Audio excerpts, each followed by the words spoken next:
Minsan pa po, mas malakas na palakpak para sa ating Panginoon, palakpak na para kay Jesus ngayong umagang ito. Praise the Lord. Good morning, good afternoon, good evening po sa bawat isa na nandirito ngayon. I hope that God already prepared our hearts para po sa pag-receive ng kanyang banal at makapangyarihang salita ngayong araw na ito. Naniniwala po ako na matatamnan tayo ng seed, yung Word of God ngayong araw na ito na kung saan magbibigay ng strength, magbibigay ng matinding paglago sa ating buhay, dadalhin tayo sa panibagong level ng ating spiritual life. I do believe that the Spirit of God is here today and naniniwala po ako na kung saan tayo po ay may excitement, may holy expectation today. Ulitin ko po, walang problema sa word. Ang issue lang dito ngayon ay yung heart ng isang tao. So kapag ready yung tataniman ng salita ng Panginoon, mas matindi po yung magiging epekto. Sabi ng Bible, pwedeng 100-folds yung maging epekto sa atin ito. So continue to prepare your hearts habang tayo ay nakikinig ng makapangyarihang salita ng Panginoon ngayong araw na ito at nawa tayo po ay mapagpala, tayo po ay matuto at higit sa lahat tayo po ay mabago. So tayo po ngayon ay nasa last installment na po ng ating series ngayong buwan na ito ng February. Napakabilis po. Napakabilis. Tapos susunod niyan, last month na for the first quarter ng buwan na ito. So napaka-importante, malapit na naman magpasko. So ilang buwan na naman, malapit na naman mag-New Year. Ganyan po kabilis ang panahon. Ganyan kabilis ang buhay ng isang tao. Kaya nga napaka-importante po yung diligence sa atin. Napaka-importante kung ano yung magagawa natin ngayon, gawin na natin ngayon dahil hindi sa lahat ng panahon ay may pagkakataon. So habang may pagkakataon pa po tayo, ay gawin na natin yung ipinapagawa ng Panginoon. Kumilos na tayo sang-ayon sa design sa atin ng Panginoon at naniniwala po ako na kung saan magkakaroon tayo ng sense of fulfillment sa ating buhay. Don't just seek success. Mag-seek po tayo ng significance. Yung magkakaroon ng fulfillment, yung buhay natin na alam natin ay naging tunay na matagumpay tayo sa buhay because success means knowing the will of God and doing it. So I believe na kung saan yung bawat isa dito ay excited ngayon. Kakausapin tayo ng Panginoon. If you are first time na dumalo sa gawaing ito, hindi po tsamba ito, hindi nagkataon ito. Ito ay tinaon ng Panginoon. May napakaganda ng plano ng Panginoon sa kanyang mga nilalang. Napakaganda ng plano ng Panginoon sa kanyang bayan, sa kanyang mga anak. For I know the plans I have for you, declares the Lord. Plans to prosper you and not to harm you. Plans to give you hope in the future. But dun sa verse na yon, napaka-importante para mangyari yung plan na yon, importante pa rin yung process. Kasi importante yung prosesong yon para magkaroon ng fulfillment dun sa plan na yon. Kaya nga po, isa po ito sa mga proseso na binibigay sa atin ng Panginoon para mapangyari yung nais ng Panginoon sa ating buhay. Let's get started. Alam niyo po, may isang batang lalaki na nagtanim po siya ng maliit na buto sa isang maliit na paso. Araw-araw niyang hinuhukay ito para tignan kung tumutubo. Araw-araw niyang tinitignan kung lumalago na ba itong seed na ito na kanyang tinanim sa napakaliit na paso. Pero syempre, walang mangyayari po doon. Hindi basta-basta tutubo na napakaganda yon nang ilalagay lang naman natin sa isang paso. Lalo na yung pinagtamnan natin ay hindi naman talaga na-cultivate. So hindi po lumago yung buto.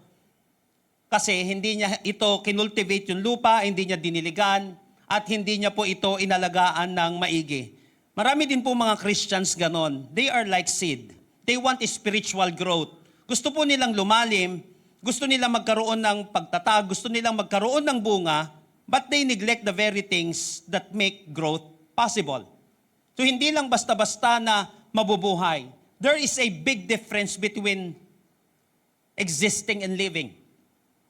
May napakalaking dahilan po, napakalaking pinagkaiba ng taong nag-i-exist at taong nabubuhay talaga ng maayos. Kaya nga po ngayong araw na ito, pag-uusapan natin, how can we really grow deeper in our relationship with God? Bakit kinakailangan nating lumalim sa ating relasyon sa ating Panginoon? Hindi lamang relasyon sa ating kapwa. Kasi po ang panahon nagbabago pero ang Panginoon hindi So ang mga tao, nandiyan lang yan. Pero mamaya, wala na naman. So sa iba't ibang kapamaraanan, iba't ibang kadahilanan. Pero ang Panginoon, hindi kanya pababayaan at hindi kanya iiwan. Kaya nga napaka-importante ng deeper relationship with the Lord. Why? Maraming mga seasons sa buhay ng isang tao. Pwedeng mabagyo, pwedeng maunos. May iba't ibang mga external and even internal factors na kung saan bubunot sa atin sa isang sitwasyon. Kaya nga po napaka-importante dahil ganito ang mundo, bubunutin ka. Kahit sa napakagandang kalagayan mo sa buhay, o kaya minsan hindi na nga maganda bubunutin ka pa Biruin mo yun, hindi ka na nakatanim ng maayos, dadagitin pa, kakainin pa ng kalaban, dadagitin pa ng, alam mo yun, yung ibon, yung seed na yun, para wag lalong lumago ang isang tao. So paano ba tayo mag-grow deeper sa relationship natin sa ating Panginoon? Nang sa ganun, kahit na anong bayo ng mundo sa atin, kahit na anong bunot at hugot sa atin, ay mananatili tayong matatag. Ito po yung na-miss ng napakaraming tao and even Christians. That's why marami po mga kapatid ay nabubunot, marami naman ay natutumba talaga ng matindi, pero may mga tao na kung saan nananatili kahit na sila ay tinatamaan ng napakatinding unos, kahit na sila ay pinit na binubunot, ay hindi mabunot-bunot. So how can we truly grow deeper in our relationship with God? I want you to open your Bible with me in 2 Peter chapter 3, verse 18. 2 Peter chapter 3, verse 18. Again, how can we truly grow deeper in our relationship with God?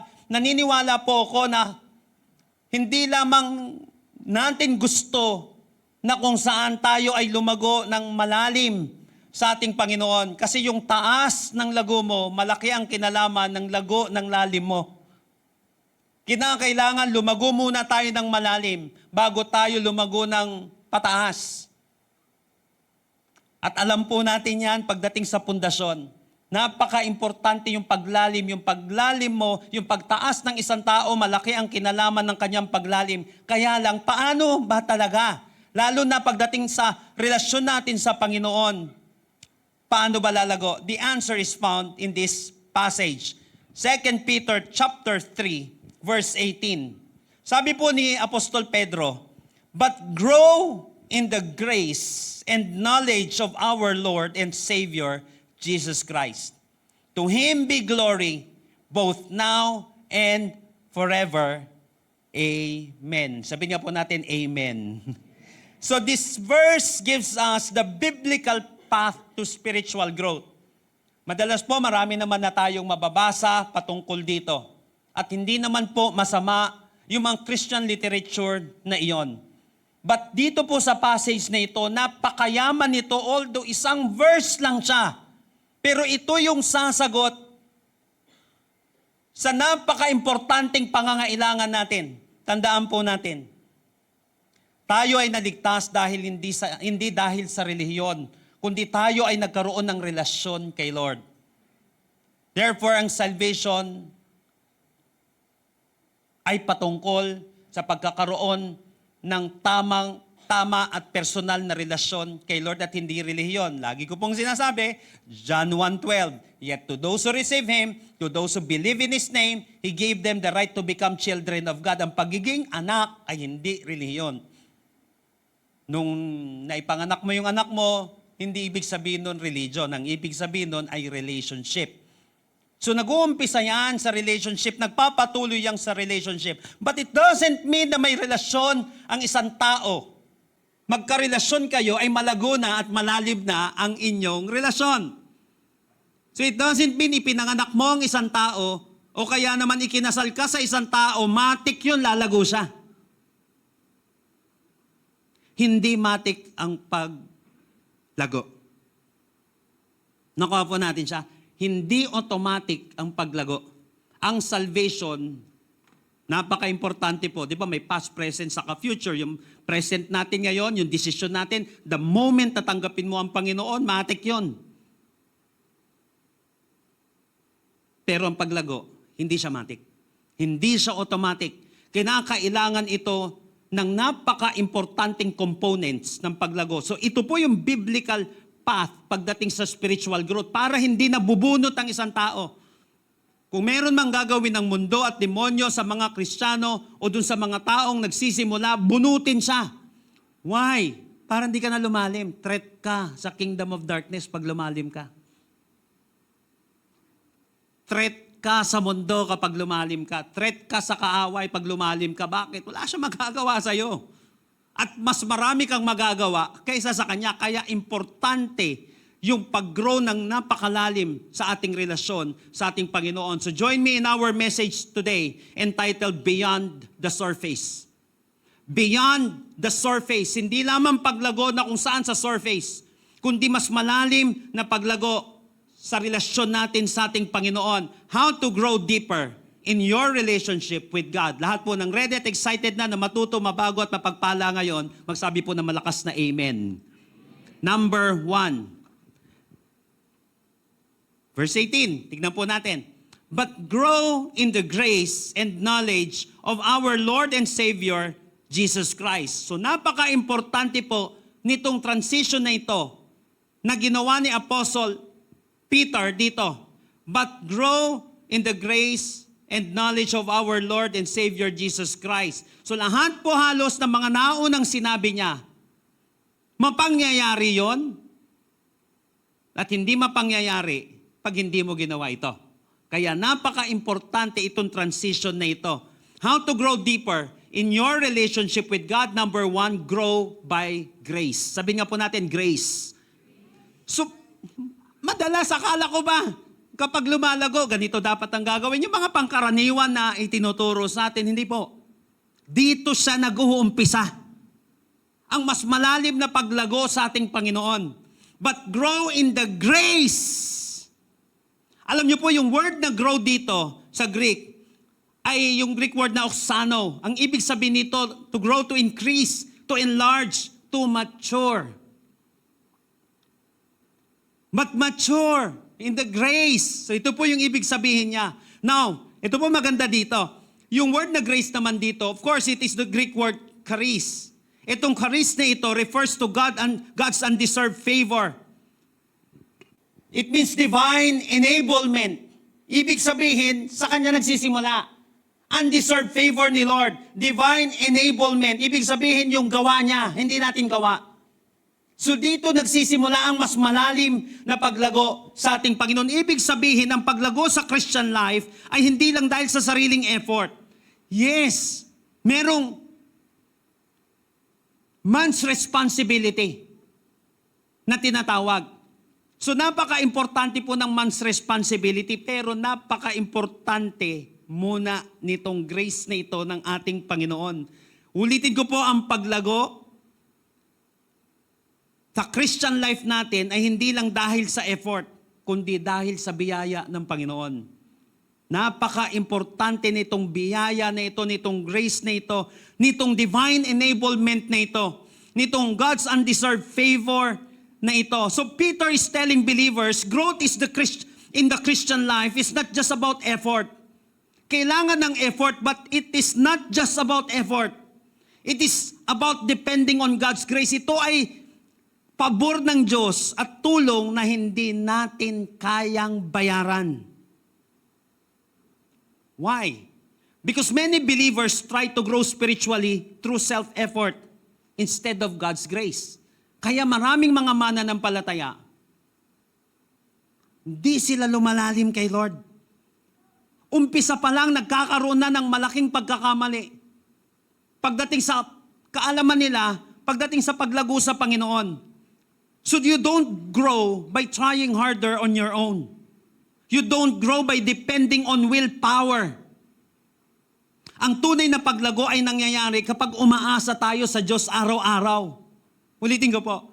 Ang tunay na paglago ay nangyayari kapag umaasa na tayo kay Lord araw-araw. Yan po yung grow in the grace. Kapag inaamin na natin yung kahinaan natin.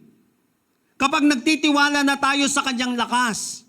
That's why sinabi po sa 2 Corinthians chapter 12 verse 9, my grace is sufficient for you, for my power is made perfect in weaknesses. My grace is sufficient for you, for my power is perfect in weaknesses.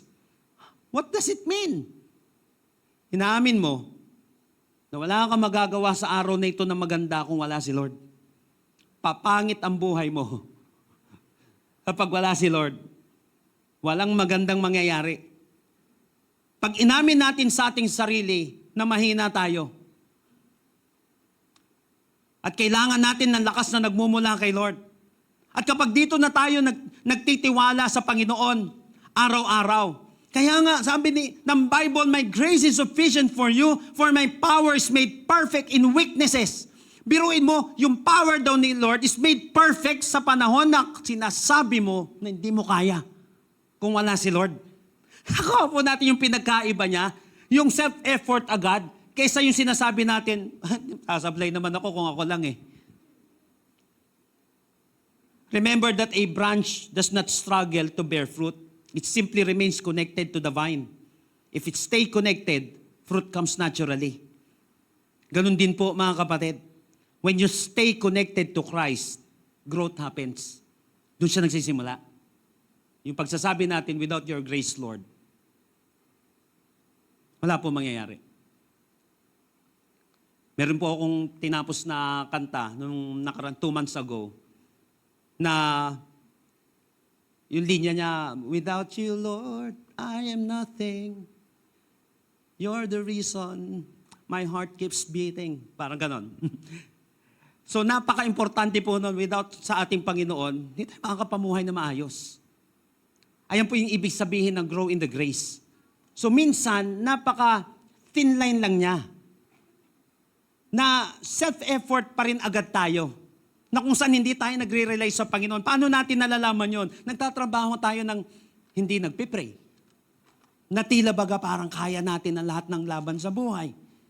Kain tayo ng kain. Kain ng kain, di ka nagpipray. Minsan isang tubig lang kalaban mo, tapos ka. Nakuha po natin, o madalas, isang hangin lang na tumama sa atin, tapos na tayo doon. May isang tao, tinamaan siya na napakatinding sakit. May naamoy lang naman doon sa pagaspas ng ibon eh. Nakuha po natin yung mga ganun bagay. Hindi, candy lang naman ito eh. What if yung candy nagkamali yung naglagay ng kung ano-ano doon? May laso na nailagay. Nakuha po natin siya. Yung napakaliliit na bagay, kayo sinasabi, ang liit-liit naman ng bagay, nilo-Lord-Lord mo pa. Eh kasi ganyan kami. Ganyan kami umasa kay Lord. Yung mga maliliit na bagay na yon, pag nagkamali tayo at idinaan natin sa sarili natin lakas, akala natin maliit lang. Pero may mga bagay na maliit lang, hindi mo nakikita, kahit minsan microscope, hindi makita, pero magpapatumba sa katawan ng isang tao at sa buhay ng isang tao.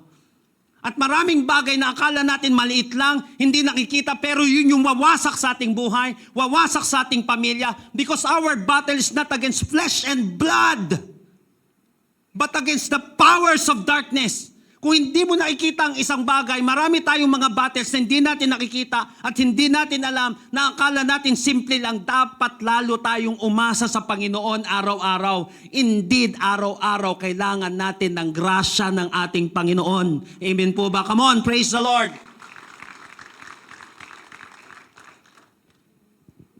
Ay wala akong pakialam kahit anong sabihin ng mundo. Napakaliit na bagay na yan, naasa mo pa ka sa Panginoon, ganyan ang paglago kay Lord. Naalala ko po noon, bagong Christian, ilang months po akong Christian noon. Biruin mo, bibili lang ako ng candy. Kasi tinuruan ako mag-pray eh. Stork at that time, yung stork, yung kulay, yung mga umabot dito, tignan mo yung katabi mo, yan, abutan niya yan eh. Yung stork, yung kulay green, meron pa yata noon, tapos ano siya ng konti. Basta kakaiba yung lasa. Stork lang yung kakainin mo, tapos ipagpipray ko pa yan, thank you po Lord, linisin mo po itong pagkain na ito. Alam mo, dumating yung panahon na miss ko yung mga ganong bagay. The more na tumatanda ka sa faith, kaya pala minsan may mga tao, no, humihina na yung faith nila sa dulo kasi nakalimutan nila yung basic. Pati pa naman yan, ipagpipray mo. Why not? Kahit sa isip mo lang, nakuha po natin mga kapatid, ayoko naman masyadong maging napaka-technical, pero paparamdam sa iyo ni Lord eh. Minsan nga, ultimo tubig, paparamdam niyo, pag-pray mo muna yan, di mo sigurado dyan. Di ba yung mga gano'n, may prompting sa atin, yung Holy Spirit, di ka sigurado dyan, pray mo yan. Akala ng iba simpleng bagay, pero maraming simpleng bagay magpapatumba sa atin pag nakalimutan natin yung grace ni Lord. Kaya maraming mga tumagal na, humihina ng humihina sa dulo yung faith. Kasi nakalimutan yung basic, grace ni Lord. Na hindi ko kaya na sarili ko lang. Kaya sinabi sa John chapter 15 verse 5, apart from me, you can do nothing. Nakuha po natin yon. Apart from me, so kung wala si Lord dyan sa relationship na yan, kung wala si Lord sa business na yan, kung wala si Lord sa atake ko ngayong araw na ito, we are nothing. Walang fruit. Walang progress. Walang tunay na progress na mangyayari. Kaya hindi pwede na wala si Lord sa ating buhay. Ang tawag doon, kapag dumidepende ka kay Lord, araw-araw ng iyong buhay, ang tawag doon, lumalago ka sa grace ng ating Panginoon. Dahil hindi ka sa sarili mong lakas, alam mo maraming laban na hindi mo nakikita. Akala natin maliit lang na bagay. Yung may kausap ka lang, tapos magkuklose ka ng dilo, kaya may simpleng, lalakad ka lang ngayong araw na ito dahil nagpray ka, hindi mo alam. Doon sa pagpipray mo na yun, na i-condition ka, kinausap ng Panginoon yung dapat mong kausapin, yung matagal mong pinagpipray, yun na palang solusyon. Kasi masa ka sa grace ni Lord eh. Dahil umasa tayo sa lakas ng ating Panginoon.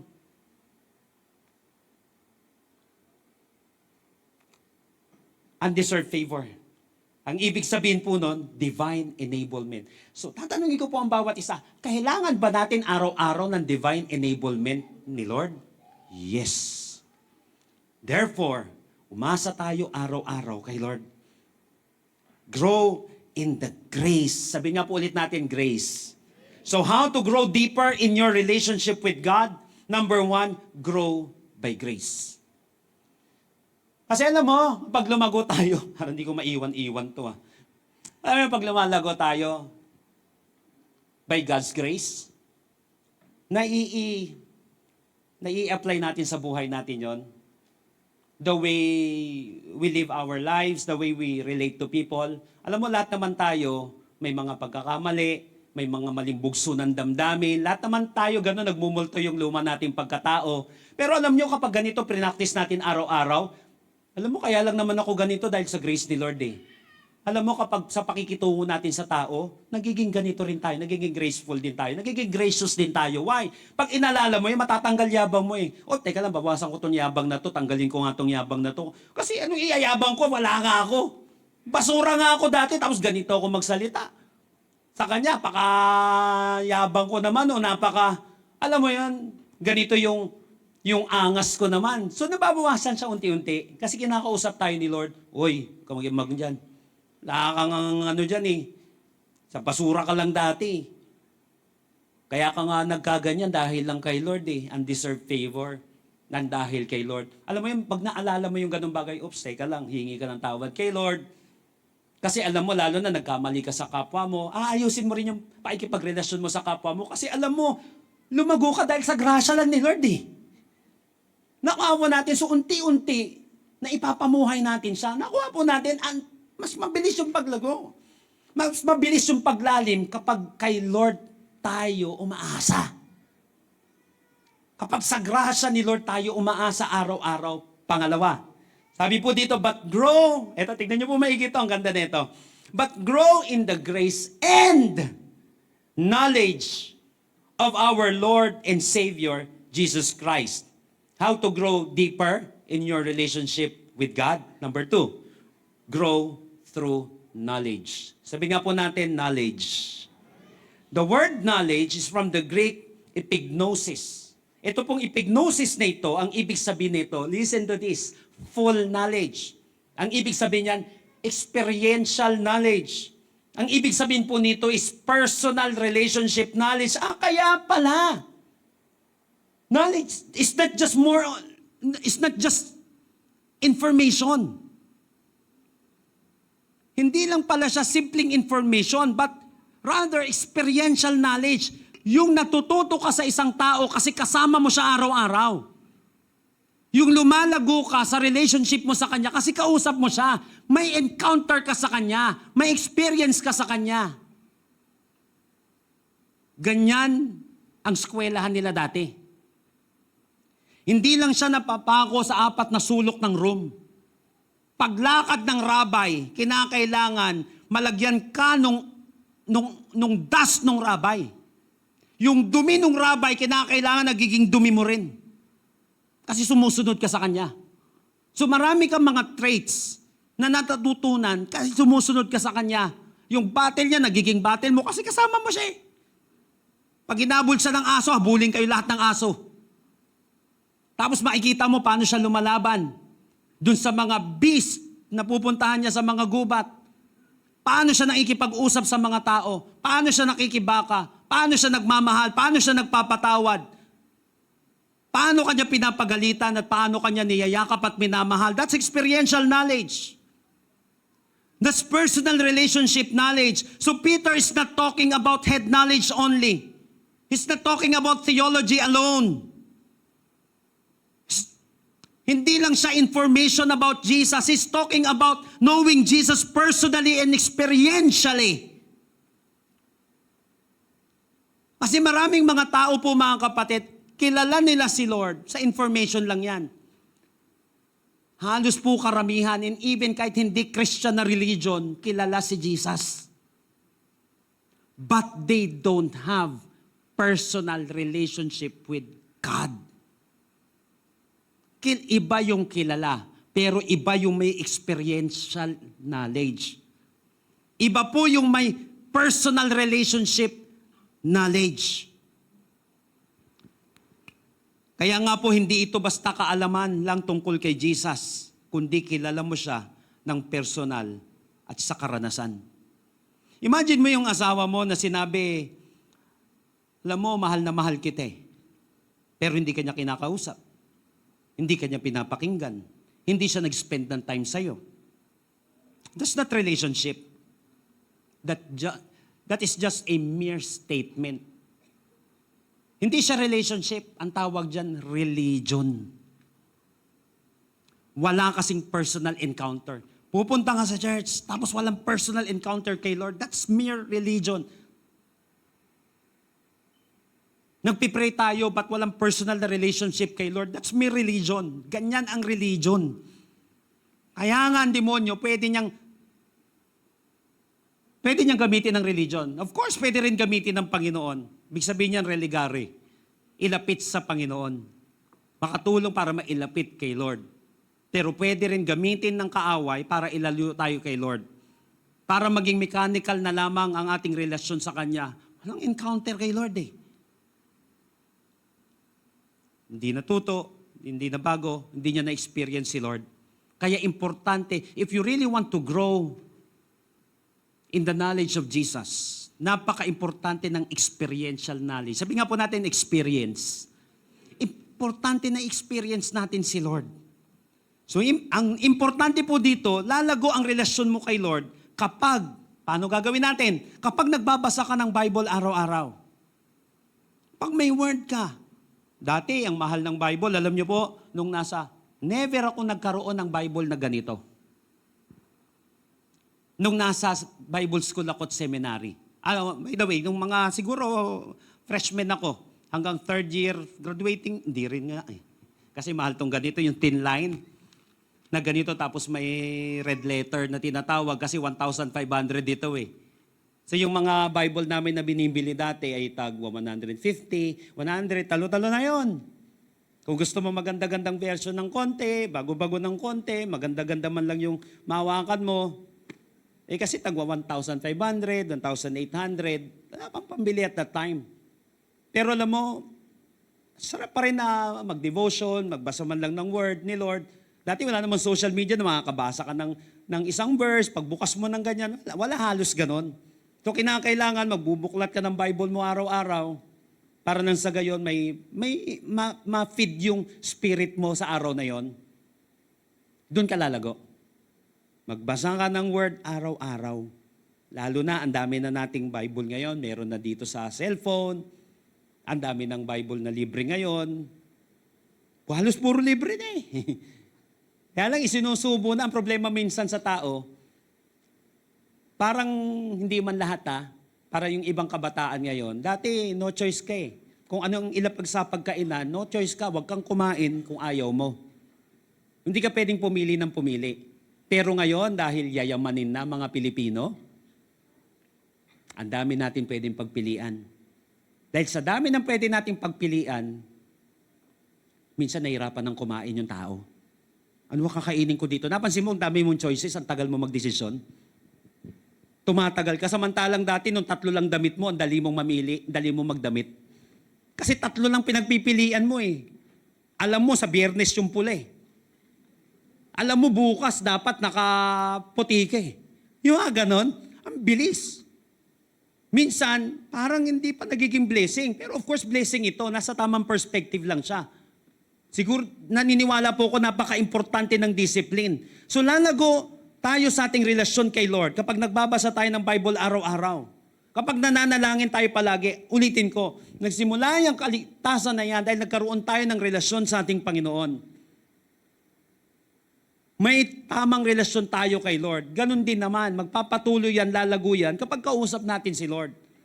Kapag nagbabasa ka ng Bible, kinakausap ka ni Lord. Pag nagpe-pray ka, kinakausap mo si Lord. Kaya nga po, napaka-importante, tayo naman po na mga naniniwala, pagdating sa boses ng Panginoon, nangungusap pa rin si Lord. Naniniwala po ako nung sabi ni Lord, sabi ni Lord, sabi ni Lord. Pero yan pong sabi ni Lord na yan yung mga lingwahe ng maraming nakulto. Bakit sabi ni Lord? But make it sure, kung sinabi mong sabi ni Lord, dapat binuklat mo ang Bible mo. Kasi naniniwala naman talaga ako sa sinabi ni Lord. Whether si Lord, kinausap ka, may voice ang Panginoon, naniniwala pa rin po tayo doon. Kasi ang Holy Spirit ay person. Nangungusap. The Spirit said, sa Book of Acts, di ba? Kahit Holy Spirit nagsasalita, but siguraduhin mo na hindi guni-guni yan, na si Lord yan, hindi drug Lord yung nagsabi sa'yo, pag yung sabi ni Lord na confirm mo sa Bible ay sang-ayon sa salita ng Panginoon. So yung rema na yan, yung mga sinabi sa atin, make it sure na confirm dito sa Word para nang sa gayon, hindi tayo mukhang addict. Hindi tayo mukhang sabog. Para kung ano man, laitin man tayo ng mundo, kasi tama naman talaga na sinabi ng Panginoon. Doon na lumalago ang isang tao. Kahit anong banat sa'yo ng mundo, pag sinabi ng Panginoon, panindigan mo yan kahit persecute ka. Nakuha po natin, yun po yung pamantayan ko pagdating sa leadership. So whether magustuhan ng tao o hindi, pag sang-ayon sa sinasabi ng Panginoon, i-take mo yung persecution, i-take mo yung criticism, dahil sinabi ng Panginoon, iyon. Nakuha po natin. Kasi ang mga sumusunod kay Lord, tiyak yan, may persecution. Bukas mo lalabas yung video ko patungkol doon. Alas 8 ng gabi. Alam mo po, lahat tayo dadaan sa persecution kapag sumusunod ka kay Lord. But make it sure, yung susunod ko naman na ipopost, na kapag ikaw ay pinipersecute dahil sa pagsunod mo kay Lord, dahil sang-ayon sa kanyang salita at hindi guni-guni lamang. So ano pa? Sinusunod mo yung salita niya. Ano pa yung dapat na gawin natin para lumago yung relationship natin? Nakikipag-fellowship tayo sa mga kinakausap din ni Lord. Sa mga nakakarinig din ng word ni Lord. So napaka-importante ng pakikipag-fellowship na yon. Therefore, ang relasyon sa Diyos ay parang anumang relasyon. Hindi mo makikilala ang taong hindi mo kinakausap. At hindi mo mamahalin ang taong hindi mo pinakikinggan. James chapter 4 verse 8, draw near to God and He will draw near to you. Ulitin ko po draw near to God and He will draw near to you. Napansin niyo po yon? Parehas may responsibilidad. Draw near to God and He will draw near to you. Ibig sabihin may personal relationship knowledge. Napaka-importante nung interaction na yon. Draw near to God and He will draw near to you. Niligtas ka na nga ni Lord eh. May mga undeserved favor na nga eh. Pero ibig sabihin, dahil may relasyon kayong dalawa, hindi laging yung isang tao ang lumalapit at gumagawa ng paraan para lumago ang relasyon ninyo. Ang relationship, importante ng pakikipag-relate. Minsan, oo, dahil kung sino yung malago, siya yung unang lumalapit, siya yung gumagawa ng paraan para maayos ito, pero hindi laging ganon tumatakbo ang paglago ng relasyon. Kinakailangan din na kung saan yung tao ay may ginagawa. Kaya nga, draw near to God and He will draw near to you. Yan po mga kapatid yung knowledge na sinasabi dito. Experiential knowledge siya.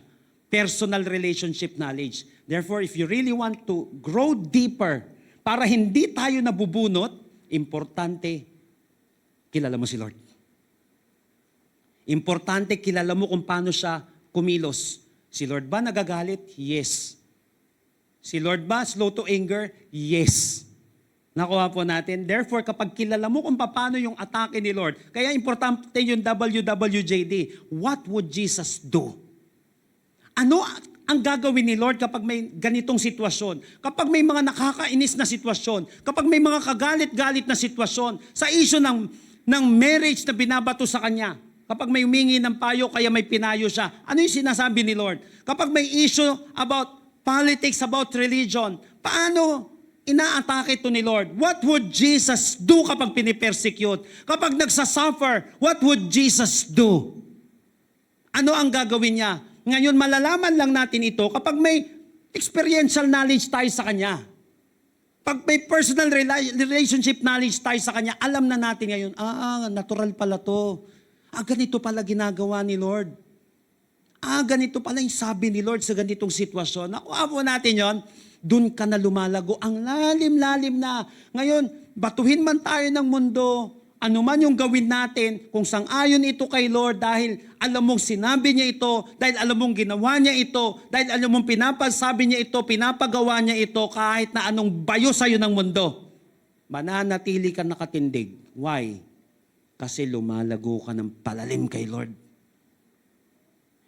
Lumalalim yung paglago natin sa Panginoon. Nakuha po natin, and I hope starting today, grow by grace, grow through knowledge, and last but definitely not the least. Tignan po natin. But grow in the grace and knowledge of our Lord and Savior Jesus Christ. Tignan niyo po yung dulo. To Him be glory both now and forever. Amen. Number 3. How to grow in your relationship, how to grow deeper in your relationship with God. Number 3, grow for God's glory. Sabi nga po natin, God's glory. Ang ganda nito no? Lalago ka para sa kaluwalhatian ng Panginoon. Yes. Nakakalalim siya ng paglago ng relationship natin kay Lord. Alam niyo po, tinapos ni Apostle Peter ang talatang ito, yung verse 18, with a doxology. Pag sinabing doxology po, ito po ay statement of praise. Tinapos niya ito sa isang statement of praise. Ipinakita nito ang tunay na layunin ng spiritual growth. Ulitin ko po, ipinakita po dito sa huling part na ito, yung layunin ng spiritual growth. At ang layunin ng spiritual growth, kaya kalalago para sa kaluwalhatian ni Lord.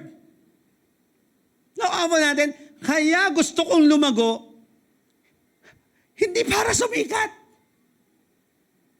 Hindi para magmukhang spiritual.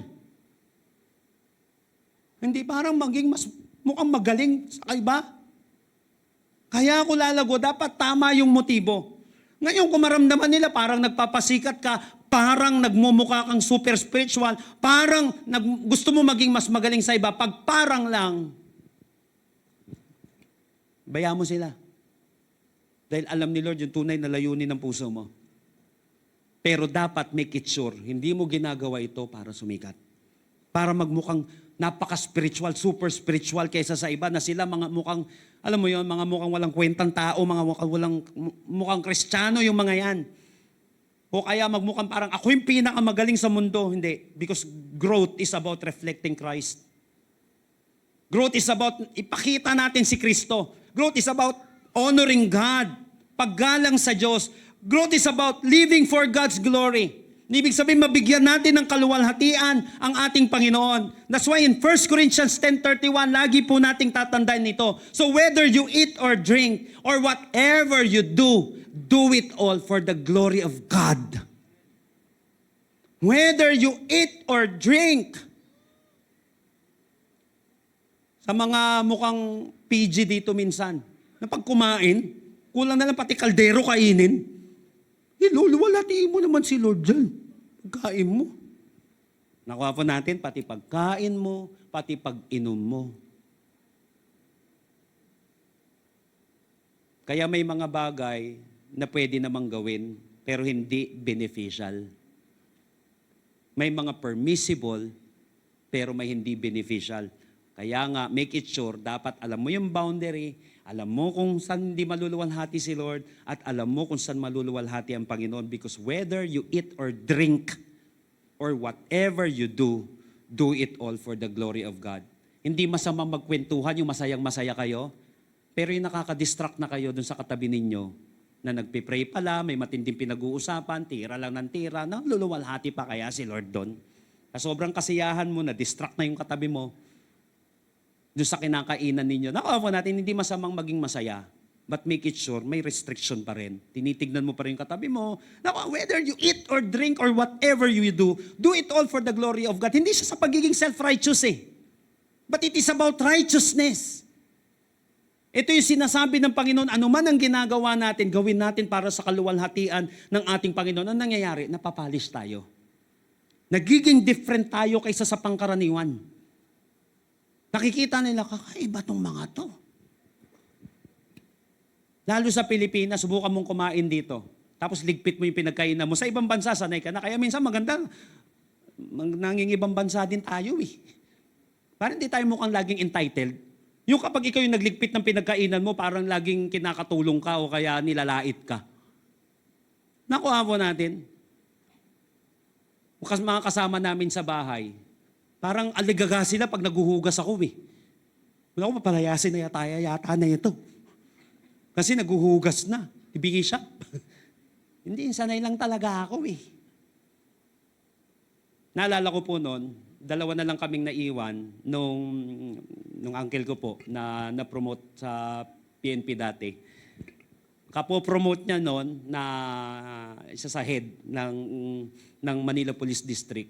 Tapos ako po dati ay naging senior pastor ng church. 2 lang kami sa bahay at that time. So, sabi niya sa akin, Julius, wala mo ng pastor dito Ibig sabihin, maghugas tayo dito. Wala mo ng dito, major, kernel dito. Sabi niya ganun, maghugas tayo dito ng plato, dalawal tayo dito. So, siyempre nahihiya sa akin Pero ako din naman nahihiya, bahay niya yun Pero sabi ko, kahit pastor, pwede maghugas.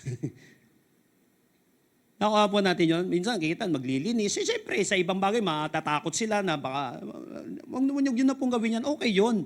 Minsan kasi may mas mahalaga ka pang gagawin. Hindi naman sa pagiging entitled yun. Pero sa panahon na yun, kaya naman nating bumaba. Why? Sabi ko, gagawin ko to whether sabihin niya o hindi niya. Hindi niya sabihin ito, gagawin ko to. Because I want to glorify God. Siya nagtatrabaho, ako nakatulala lang. Tapos pray lang ako niya rin ng pray, hindi ako naghuhugas ng plato. Wala akong tinutulong sa bahay, puro lang siyang kumikilos. 2 lang nang kami. Unless may 10 kaming kasambahay doon. Pwede yun para mas marami pa akong gawin. Well, kapag marami ka pang importanteng gagawin, pagawa mo na sa iba kung may pera ka. Pero kung wala, ikaw gumawa nun. Sabi ko, kahit sabihin niya to o hindi, gagawa ko ng tama dito. Because I want to win this person. Papakita ko sa kanya, pagiging Kristiyano, pagiging lingkod ng Panginoon, ay hindi puro title. Aanhin mo yung titulo, yung papel-papel kung wala kang papel sa buhay ng tao. Kailangan magkaroon ka ng papel sa buhay ng tao. Yung papel-papel, title lang yan, sunugin pa yan Nakuha po natin yun. So napaka-importante, whether you eat or drink or whatever you do it all for the glory of God. Alam niyo po ang buwan, wala naman talaga siyang ilaw on its own. It only reflects the light of the sun. Ganun din kaya, satellite ang tawag doon. Kaya, alam niyo po, ganun din pagdating sa buhay Kristiyano, ang lumalagong Kristyan ay nagre-reflect ng liwanag ni Kristo. Isa po sa mga prayer ko araw-araw, Lord, makita ka po sa buhay ko. Naalala ko noon, bago pa akong Kristyan, lumalago ko, isa lagi sa panalangin ko araw-araw. Kasi kung anong lumalabas sa bibig ko dati, hirap na hirap talaga ako Kaya dati, ang hirap. sa akin magsimba kasi baka makipagkwentuhan ako, mamura ko yung kasama ko doon sa church. Kahit minsan, kaya ayaw kong mag-testimony bukod sa natatakot ako magsalita. Baka pag nag-testimony ako, umpisa pa lang, unang linya pa lang, may mura agad. So nahihiya ako nun. So araw-araw talaga, baka nagpe-fellowship kami, nagba-Bible study kami, mamura ko yung mga kasama ko sa Bible study. Kasi natural siya sa akin. Baka kung ano-anong kabastusan masabi ko dun. Kaya Lord, yun naman, grace na naman ni Lord. Hindi ko po kaya to, Lord. Lord, makita ka, Lord, sa pamumuhay ko ngayong araw na ito. At isa po ito sa lagi ko natatandaan, whether you eat or drink or whatever you do it all for the glory of God. Yes, hindi tayo perfect. Kaya nga kailangan i-practice natin siya. Kasi yung mga bagay na hirap tayo, pag pina-practice mo siya, araw-araw, nagiging natural na sa'yo. So nagiging natural na sa isang tao na nakikita sa atin si Kristo kapag ginagawa mo na siya araw-araw. But, wag naman tayo manghusga sa mga kapatid natin na sumasablay-sablay pa. Bawa minsan may nakikita tayo na medyo parang ang angas ng ugali sa katabi natin, sa social media, pero Christian naman talaga. So tayo na lang din siguro magkakaroon ng grace at that time na baka kailangan niyang lumago. Baka kailangan pag-pray mo, baka kinakailangan may magturo sa kanya, na kinakailangan niyang gawin yon hanggang saan ang anger. Hindi naman sa magalit kaya may boundary yan, di ba? Pag-usapan na natin noong nakaraan. Kaya nga ang lumalagong Christian, nire-reflect niya si Lord araw-araw. Doon ka na nag-grow. So ask yourself, nakikita ba si Jesus sa buhay ko? Ang paglago ko ba ay para sa Diyos o para sa sarili ko? Kaya ba ako lumalago? Para sa akin? Noong nakaraan po, pagtapos namin magpalinis ng bahay, parang na-miss ko agad. Parang na-miss ko rin lang. Hindi po ko laging nag-entertainment. May Netflix kami sa bahay, pero siguro once a month ako nakakapanood doon. May number 1 doon. Para hindi masayang yung pagnood ko, tinitignan ko agad, ano yung number 1? Nagkataon, meron doon si Maricel Soriano, si Piolo Pascual, saka si Joshua Garcia. Sinabi talaga no? Sabi ko, magaling din Marte itong taong to no? Sabi kong ganon. Pero alam niyo po, may usap silang ganon. Tapos sinabi nung girlfriend niya, kasi tatampo siya sa mga kapatid niya. Sinabi hindi pala girlfriend, kaibigan pa lang na babae. Tatampo siya, gagalit siya sa mga pamilya niya, sa kapatid niya. Sabi niya, ginagawa mo ba yan para sa nanay mo? Para sa nanay mo talaga? Ginagawa mo ba yan para sa nanay mo talaga? O ginagawa mo yan para sa sarili mo? Para mapatunayan mo na mas magaling ka kaysa sa mga kapatid mo? Tayo rin ganun. Ginagawa ba natin itong pag-grow na ito? Para lang ba sa sarili? Para magmukha tayo magaling? Para lahat malampaso natin kapag may debate tayo? Kaya tayo nagmamagaling para, alam mo yun, para mapahiya natin yung asawa natin, yung mahal natin sa buhay, yung leader natin. Ginagawa ba natin ito para ba talaga kay Lord? O para sa sarili ko? So mas nagiging katulad na ba ako ni Lord ngayon? O ako pa rin talaga? Nagbasa lang ako ng Bible, pero gagamitin ko to pansampal sa mga kasama ko. At hindi pansampal sa makapal na mukha ng demonyo. Ginagawa ko ba to para sa sarili ko? Alam nyo, lalago ang isang tao if we grow for God's glory. Pag ginagawa na natin ito para sa kaluwalhatian ni Lord, well, kung sasampalin mo yung isang tao, maluluwalhati si Lord, hindi gawin mo kung maluluwalhati si Lord. Pero kung hindi naman pala, wag mo nang ituloy. Anything na gagawin natin na hindi makakaluwalhati si Lord, subukan mo wag ituloy. Kapag alam mo hindi makaglorify kay Lord, yung gusto mo maipag-away sa kalsada, pero mag-glorify ba si Lord dito pag naipagsuntukan ako dito? Oo na, malakas ka na. Oo na, may baril ka na. Oo na, may kanyon ka na. Sa bahay. Pero pag kinanyon mo ba yan, maluluwalhati si Lord. Pag oo, di sige tuloy mo. Pero pag hindi, wag mo na ituloy. Pigilan mo kasi doon ka nalalago. Doon na mag-glorify si Lord. At once nag-glorify mo si Lord, kakaibang blessing ang dadapo sa'yo sa araw na yon. Iba ang taong naluluwalhati si Lord. Kinakapitan ng pagpapala ng ating Panginoon. Amen po ba? Come on, praise the Lord. So how do we grow deeper in our relationship with God? Number 1, grow by grace. Umasa sa biyaya ng Diyos araw-araw. Kahit nalaitin ka pa ng mga tao dahil sa maliliit na ginagawa mo, kinoconsider mo lagi si Lord, hayaan mo, mas lalago ka. Kasi iba ang taong nakatindig sa grasya ni Lord araw-araw. Lord, hindi po dahil sa akin to. Apart from God, apart from you, Lord, I am nothing. Apart from you, Lord. Pangalawa, grow through knowledge. Ibig sabihin, kilalanin si Jesus ng personal. Napaka-importante, araw-araw nakaka-experience tayo si Lord. Paano mo na-experience si Lord? Kinausap mo siya. Paano mo na-experience si Lord sa araw nito? Kinausap ka niya. Paano mo na-experience si Lord? Kinausap kayo sa fellowship. Sama-sama natin na-experience ang ating Panginoon. At pangatlo, grow for God's glory.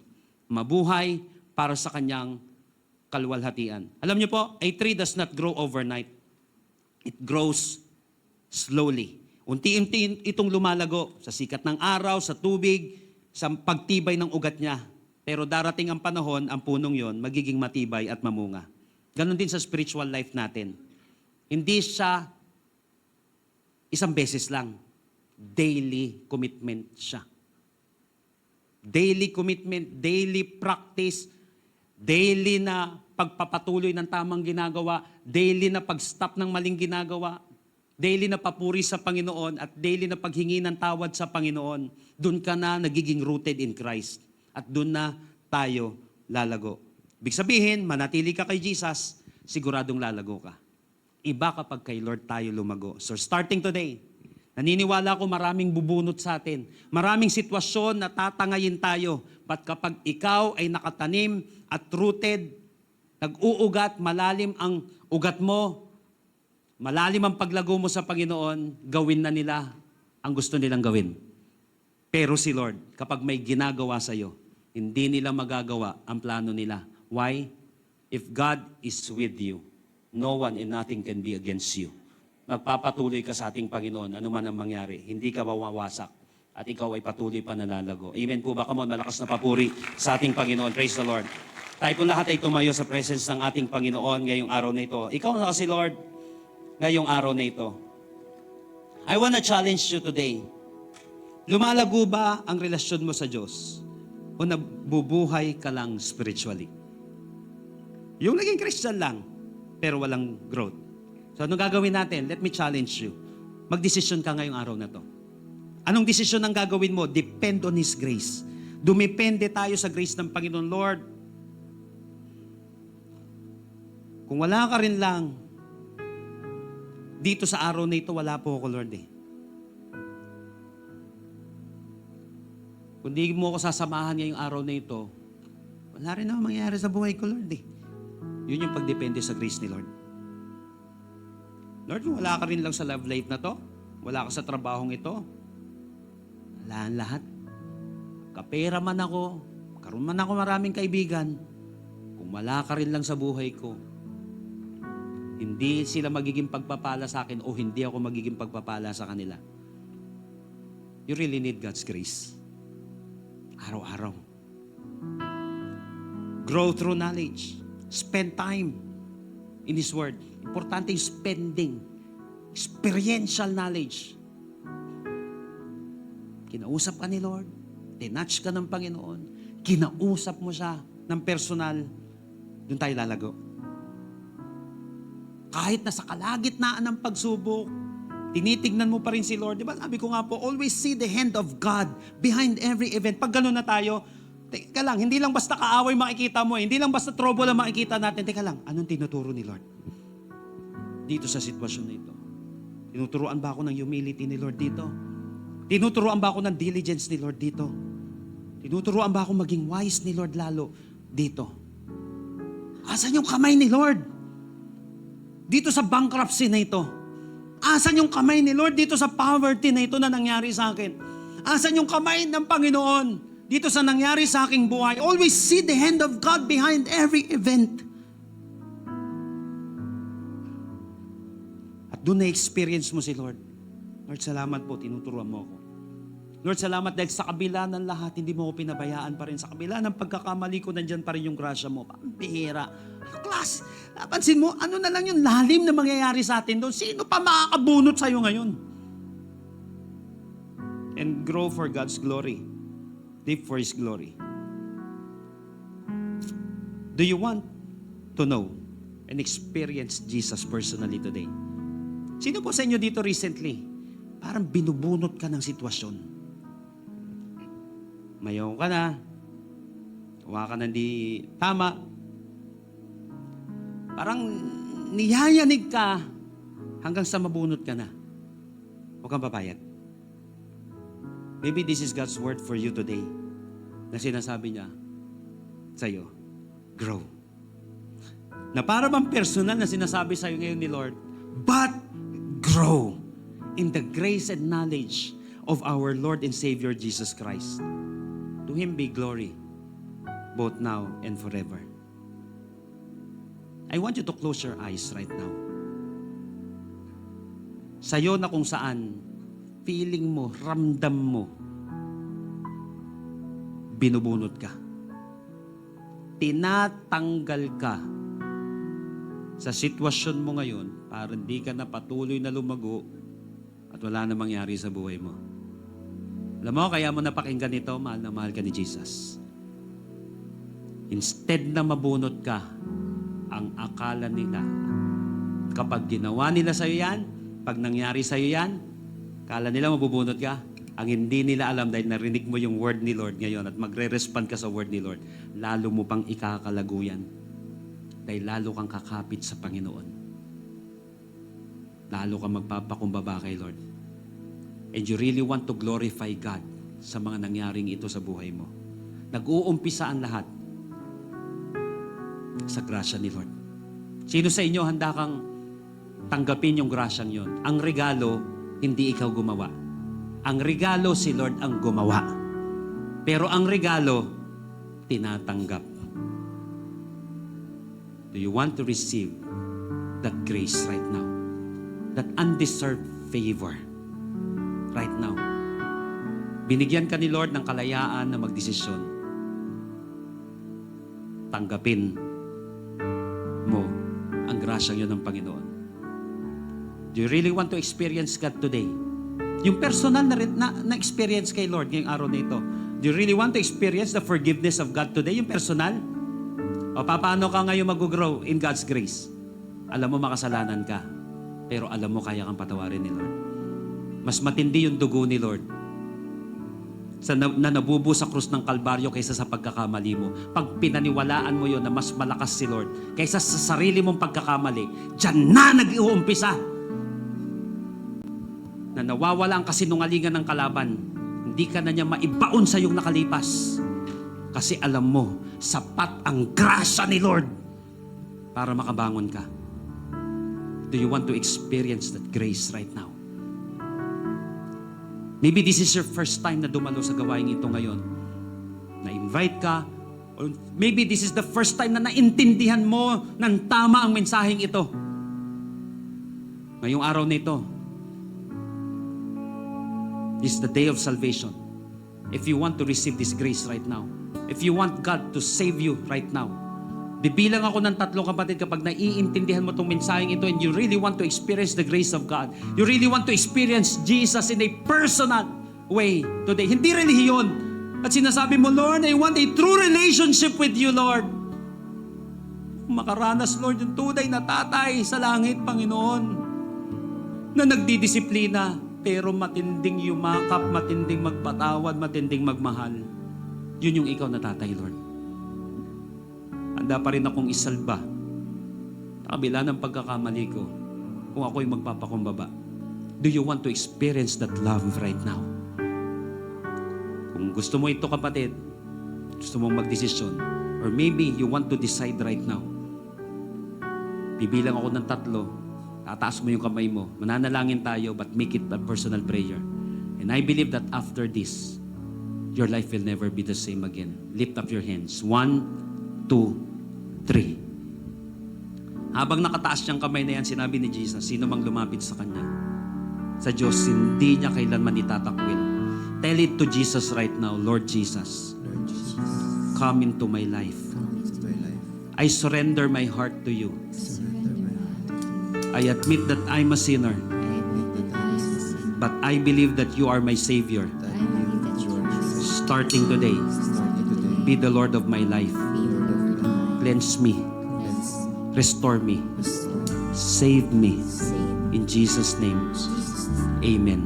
Kapatid, kung naniwala ka, hindi sa past mo, hindi sa nagawa mong kasalanan in the past, kanina, ngayon, pero naniwala ka sa grasya ng Panginoon, yan na yung grace ng Panginoon.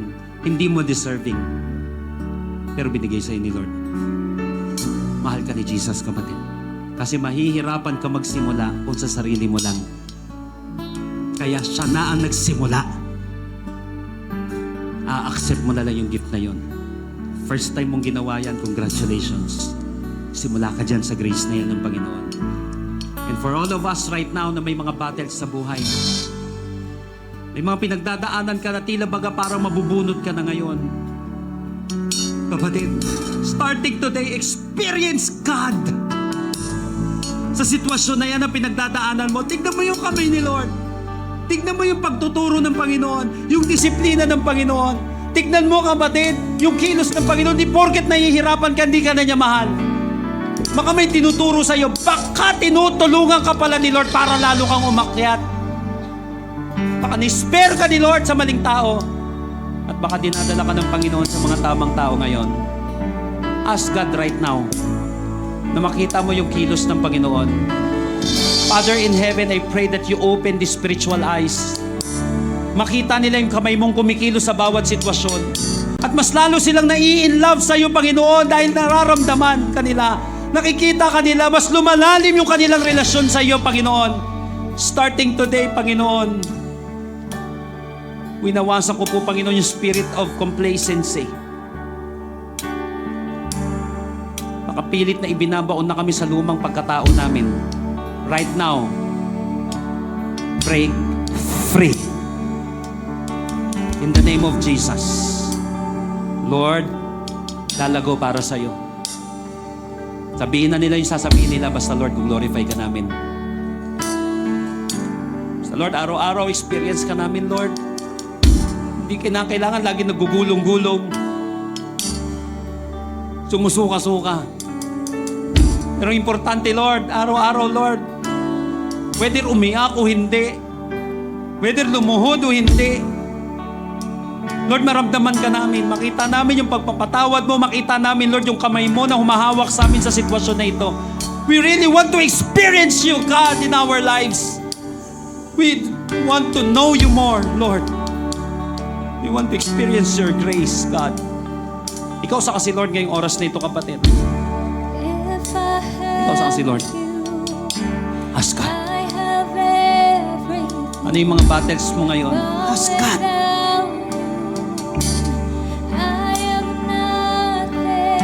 Ask ka, kapatid, ng level. The way you talk to God, be authentic, be genuine. And ngayon kung nagkamali ka, just talk to your Savior. And ngayon kung lubog ka, just talk to your Savior. Ask for His mercy. Eh ano ngayon kung ikaw pinakamataas sa company ninyo? Eh ano ngayon kung ikaw yung owner? Mataas sa'yo si Lord. Ito yung panahon naman na ikaw naman yung nagpapakumbaba sa harapan ng makapangyarihang Diyos. Ano ngayon kung malakas ka? May lalakas pa ba kay Lord? Humble yourself before God.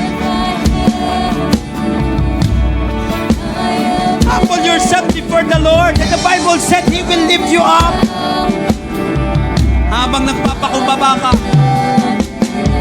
tinataas ka ni Lord. Come on, just glorify God. Whether you eat or drink or whatever you do it all for the glory of God. Habang sumasamba ka ngayon,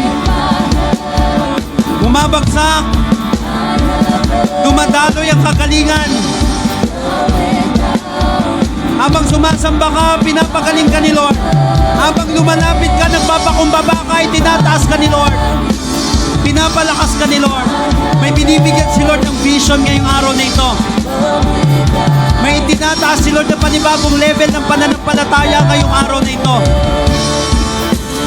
The Lord is bringing you into a new heights. another level of your spiritual life. Lord, come.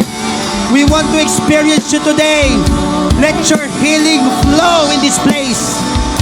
Let your peace, which transcends all understanding, envelop this place right now. Experience the love of the Lord today.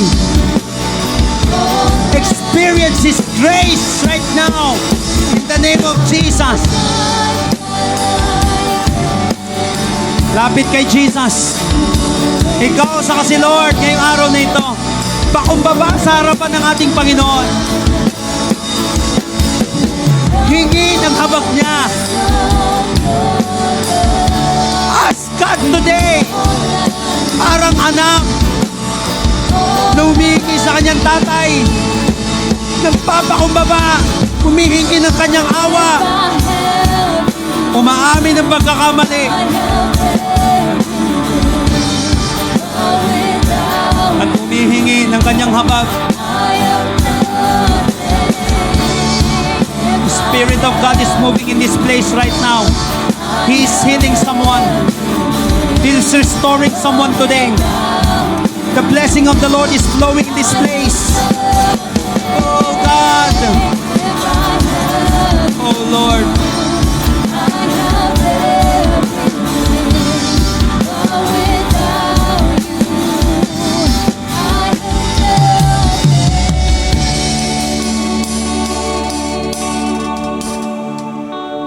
Apart from you, Lord, we are nothing.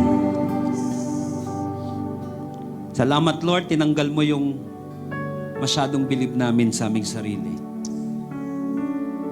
Although malayo-layo na rin ang narating namin, pero malayo pa rin. Dapat pa rin umasa sa iyo, Panginoon. Dahil wala pa naman talaga kami sa finish line, Lord. Lagi po kaming aasa sa grasya mo, Lord, araw-araw. Salamat dahil binabalik mo kami sa mga basic, Lord. Paano kami lumago? Paano kami nagumpisa? Nawawag namin makalimutan yun, Lord, yung pagpapakumbaba. Wala naman kaming iyayabang, Lord, eh. Kasi sa'yo galing ang lahat ng to. Kung may itinaas man kami ngayon, itinagumpay man kami, eh, basura naman to, Lord, kung wala ka. Wala tong talinong ito, wala tong lakas na ito kung wala ka. Isang dilubyo lang, Lord. Pwede na kaming maklipol. Pero Lord, salamat sa grasya mo, Lord. Na hanggang ngayon nakakapit sa amin.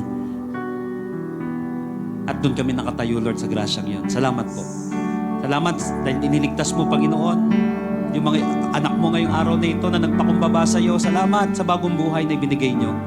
Salamat ngayong araw na ito, Lord, may pinagaling ka. Salamat, Lord. Maluluwalhati ka, Lord, for this healing, Lord, na ibinigay mo ngayong araw na ito. Salamat, Lord, dahil ngayong araw na ito may binigyan ka ng pag-asa, may binigyan ka ng kapayapaan.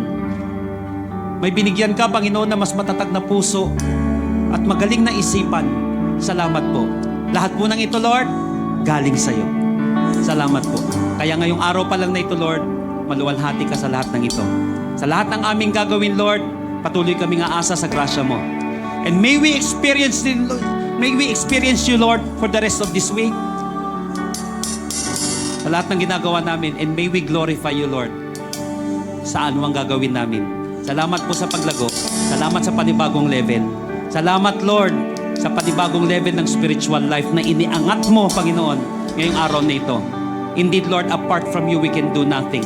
But with you, O God, guiding us, with your hand, being with us, Lord, we can do greater things, Lord.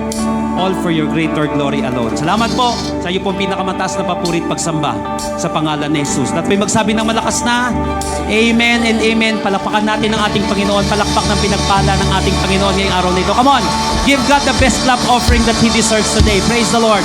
Bless the name of the Lord. Amen. Praise God. So, pwede po muna tayong saglit na makaupo. Ayan. Amen. Praise God. So, alam ko po once again, tayo pong lahat ay nabusog sa salita ng Lord. Amen ba? At ngayon naman po, we believe that pag tayo po ang nagbigay sa Panginoon, tayo rin naman ang pagpapalain ng ating Panginoon. So alam niyo po mga kapatid, no, ang tithes and offering po na gagawin po natin ngayon ay hindi po ito tungkol lang sa pera, pero ito po ay tungkol sa ating mga puso sa pagbibigay.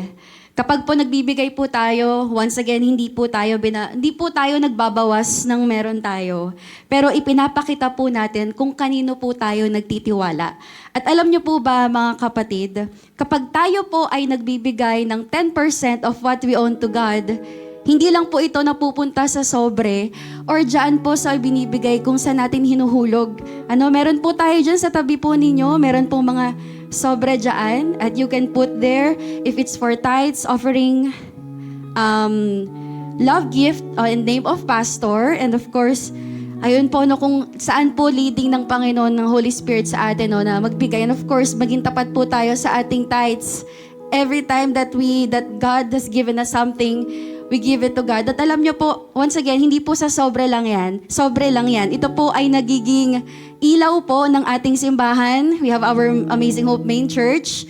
Nagiging upuan po yan sa mga inuupuan po natin. At nagiging microphone at ilaw para po sa salita ng Panginoon. Nagdadala po yan ng salita ng Diyos. At pagiging pagpapala po yan sa lahat ng mga nangangailangan. So sa lahat po ng mga nagbibigay ngayon, we know that it must come from the heart at hindi lang po basta dahil yung katabi mo magbibigay ngayon, but because you trust the Lord, ikaw Lord ang magpapalago nito. Kaya nga po, no, sa araw-araw po natin, every time ba na nakaka-receive tayo ng bonus, iniisip ba natin agad, Lord, magbibigay ako para sa'yo? Every time na, what if every time nagipit tayo, si Lord pa rin ba yung una nating iniisip? Kaya nga po, it's about our heart. Amen? Hindi po sinusukat ni Lord ang halaga, pero po ito po ay sa laki ng pananampalataya natin sa Diyos. Kaya nga po sabi sa Malakias 3 verse 10, dalhin ninyo ng buong buo ang inyong mga ikasampung bahagi sa tahanan ng Diyos upang matugunan ang pangangailangan sa aking tahanan. Subukin ninyo ako sa bagay na ito kung hindi ko bubuksan ang mga bintana ng langit at ibubuhos sa inyo ang masaganang pagpapala.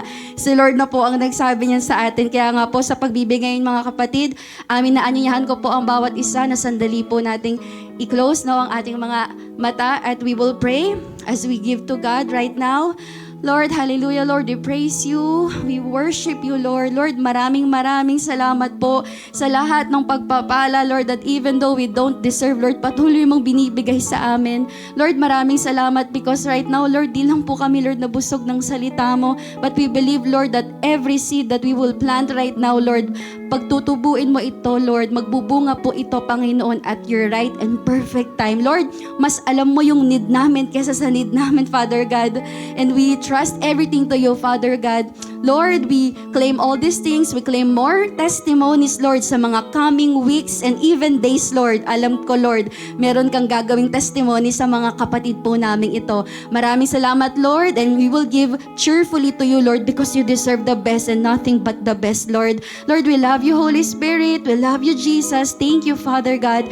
In Jesus' mighty name we pray. Amen and amen. Sige po, masaya po tayo magbigay kay Lord.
Amen. Malapit na po ang ating relationship. This coming Saturday na po yan.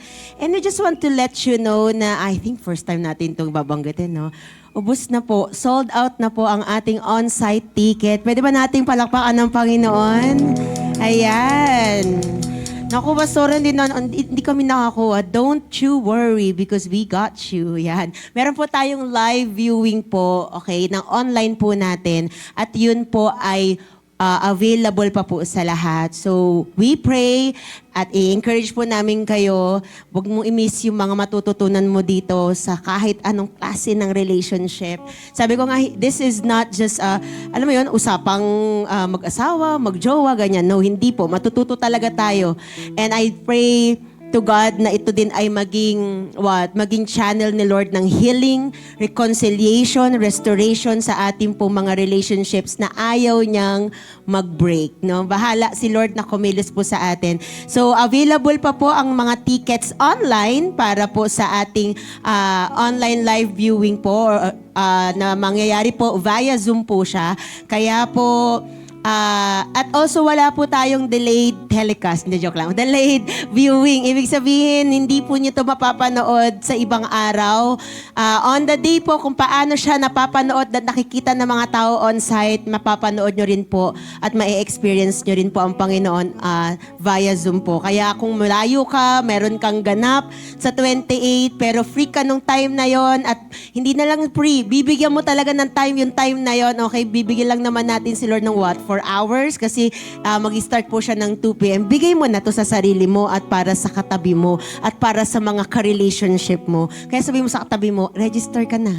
Ayan, register na po tayo sa ating online for only 350 at amazing po yung gagawin ng Panginoon. Marami po yung gagawin ng Panginoon po sa ating pong buhay. Hindi pa po tapos si Lord.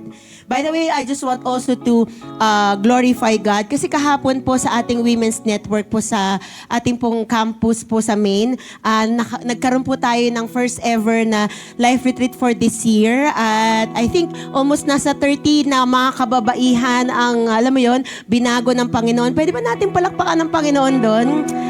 Indeed, Amazing Hope is in the process and in the, alam mo yun, seryoso tayo sa paglago po natin sa Panginoon. Tingnan mo yung katabi mo, ngumingiti yan, nagjo-joke yan, pero pagdating kay Lord, seryoso yan. Amen ba? Seryoso yan pagdating sa Panginoon. Salamat sa Panginoon because it was a success at naniniwala. Meron po tayo, don't worry, meron po tayo magaganap ng mga online life retreats. Kaya, Pastor, hindi talaga, pwede talaga ng on-site, no? Huwag po kayo mag-alala. Ma-announce naman po yan sa ating mga social media platforms. Kaya po, just keep yourself updated po dahil nakakatulong po ang ating social media platforms para malaman pa po natin ano pa po yung mga gagawin ng Panginoon. Saan ka pa po pwedeng dumalo? Saan ka pa pwede? Ano pa yung avenue para pwede tayong lumago sa Panginoon? We are going to make this intentional this year. Amen? Gagawin nating intentional ang paglago po natin sa Panginoon. Sino po dito, you know you are blessed by the Lord today? Hindi nga. Parang medyo mahina. Sino po dito you feel blessed and you know God bless you today? Amen. Pwede ba natin palakpakan po si Lord? At tatayo po tayong lahat in the grace of God. At least 2 tao, can you just declare to that person with seriousness and with fullness from your heart, sabihin mo sa kanya, you are blessed. Amen. You are blessed. Ikaw ay pinagpala, hindi isang sumpa. Amen po ba? Pagdating sa Panginoon, you are an asset and not a liability. Kaya paglabas mo dito, be an asset to God's kingdom. Hayaan mo na dahil binless ka ng Panginoon, maging daluyan ka rin ng pagpapala sa marami. Let other people know na merong Diyos na kaya magbago ng buhay sa pamamagitan ng ano? Sa pamamagitan ng kwento mo, sa pamamagitan ng isi-share mo. Yung mga narinig mo kanina, kahit yung simpleng kwentuhan, just share Jesus. At naniniwala ako, marami pa pong kailangan ang Panginoon. Marami pa pong taong nangangailangan sa Panginoon. At marami pa pong pwedeng maka-experience na matinding pagmamahal po ng Panginoon. Tignan mo yung katabi mo, gagamitin ni Lord yan. kasi pinagpahalaya ng Panginoon. Amen po ba? Once again, can we close our eyes? And if you know you are blessed by the Lord, you are transformed by the Lord, God restored you, God encouraged you, in-uplift ni Lord yung nararamdaman mo, pinaramdam at pina-realize at pinaalala sa'yo ni Lord yung mga promises niya. From your mouth, can you just thank the Lord? Pasalamatan mo ang Panginoon because He deserves it. Thank you, Father God, for your glory, for your grace, for your love, for all of us. Thank you, Lord, for the chance to grow. Thank you, Lord, dahil hindi ka naging madamot sa amin. Thank you, Lord, for teaching us today. Thank you, Lord, for reminding us of your word. Thank you, God, for teaching us of what is very important in our lives. Lord, alam mo po, lahat ng meron kami sa buhay namin. Lahat po ng mga errands, lahat po ng mga businesses, lahat po ng mga pinaggagawa po namin, Panginoon, sa pang-araw-araw.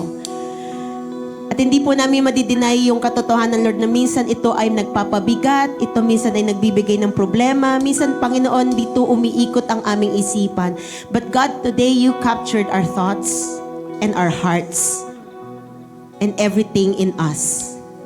Pinaalala mo sa amin, Lord, what is very important, and that is you, Jesus. To grow in you, to know you more, to learn from you.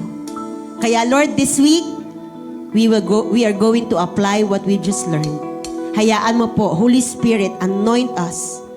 Help us, Lord, to apply what we just learned. Salamat po, Panginoon. We are going to leave this place not empty-handed. Hindi rin puno, pero Lord, umaapaw ng pagpapala na nanggagaling po, Panginoon, sa'yo.